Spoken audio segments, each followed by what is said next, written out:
Okay, so we called this topic today full mouth reconstruction. So what does that mean to you? Like let's give a working definition for today. I think full mouth reconstruction will be patients that haven't been seeing the dentist for many years. They have a lot of broken teeth. They can't eat and chew or function anymore. They don't go out in public because they're embarrassed by the fact that they don't have any teeth, and they need help.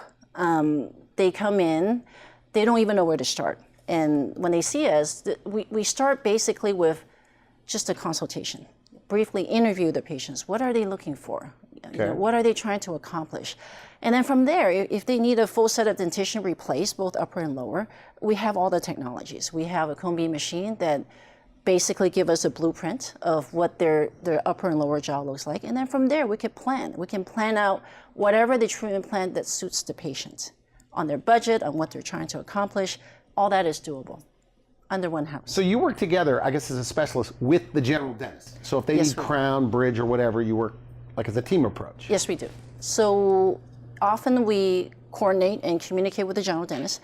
If a patient has a full mouth reconstruction where perhaps some of the teeth can be saved, we start with the treatment planning, of course. And there are some teeth in the mouth that perhaps can be saved with crown and bridges. There are others that needs extraction and use implants. We could use implants to support a bridge. We can do a variety of different options. Okay, so